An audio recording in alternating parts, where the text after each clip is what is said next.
As I'm sure you know, electric car sales are sky high at the moment. We're seeing more EVs every single day on our roads. However, there's a lot of kind of misunderstanding about them. Are they good or are they bad? So in this video, we're going to talk about not only the advantages, but also the disadvantages, talk about how much it would cost to drive 100 kilometers, and also bust some of the jargon around it. But most importantly, we're going to find out whether you should or shouldn't buy an EV. To begin with, the advantages of electric cars. So they are generally day-to-day more affordable to run. They're also much quieter, enjoyable to drive if you're not looking for a crazy petrol enthusiast drive. And of course, the road tax is only 120 euros, which a lot of people like. But most importantly, you won't have to go to one of these anymore, which means you probably won't eat as much sugar. However, the irony of it is, the biggest challenge with driving an electric car, and one of the biggest disadvantages, is not only the range anxiety, but also the public charging infrastructure not being amazing. It's getting better, and I'll fight anyone who disagrees there. It is certainly getting better, but we're still not there. This kind of backs up the charging infrastructure. So here in Cartmines, brilliant fast chargers. There's 8 of them, however, fully busy. And if you come up here on a Saturday or Sunday, you could be queuing for an hour to use it.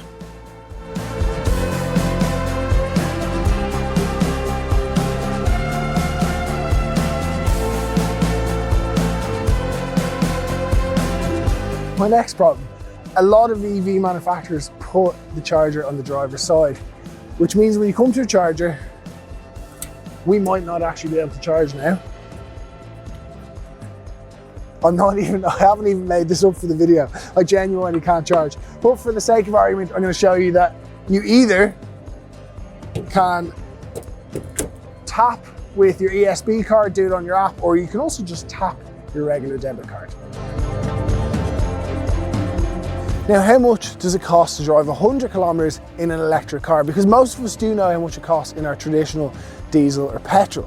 This is where it gets really interesting and very important as to how you charge it. Because if you charge this car at home and you want to get 100 kilometers, if you do it during the day, it's going to cost you about €5.50 based on the average electric car's efficiency and the average day rate in electricity. Now, if you wait and you time it, which you can all do inbuilt in the car or on the app, to charge only at night, well, it's only going to cost you about €2.70. So it's looking really, really good. However, this is where it gets really interesting, because if you charge it at a fast charger, generally you're paying somewhere between 70 and 80 cents per kilowatt, and that's where it gets very juicy. So to charge this car or any electric car for 100 kilometers, you're talking about €12.90, which is a massive, massive difference. And actually, when you do the maths, it's probably more expensive than your current car. So let's talk about some of the electric car jargon, because you'll hear all sorts of different kilowatt hour, gibberish, different numbers, sequences of letters all put together, and it gets so confusing. So let's make it very simple. A battery is measured in kilowatt hours. So a 50 kilowatt hour battery is the size and then the kilowatt hour. Separately, if something's an 80 kilowatt hour battery, then that generally is a bigger battery, and in theory that should mean a larger range. So if you want to be doing a lot of long distance driving, go for a bigger battery.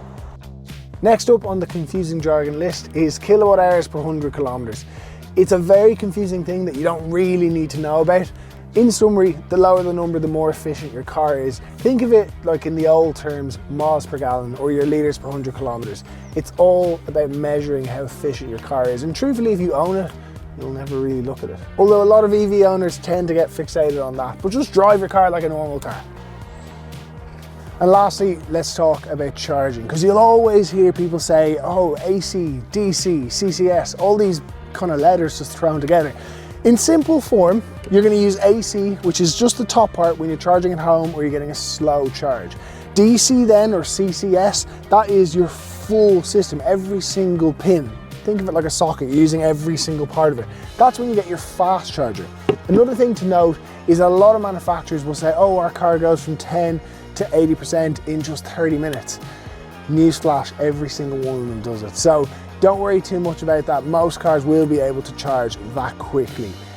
In terms of what is charging speed, you'll see it's got 100 kilowatt charging or 150 kilowatt charging.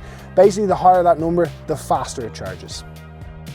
So with all that said and done, should you go out and buy an electric car? Well, listen, it's completely up to you, and a lot of electric cars have different size batteries and they serve a different purpose. However, there's two main things that I would suggest.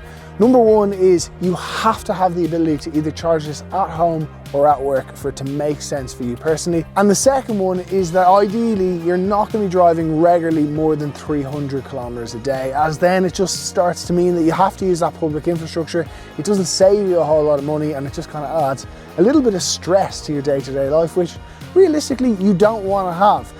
Last point is electric cars. Obviously prices have fluctuated a lot over the last few years, and generally speaking you should be able to get a nice deal, and if you can get a nice new one, then happy days. However, don't be afraid to go for the likes of a 1 or 2 year old car, because you get some exceptional value. Anyway, if you'd like to search for electric cars for sale in Ireland from Dundale's trusted dealers, then hit the link up there. But that's it for now. Thank you so much for watching, and we'll see you in the next one.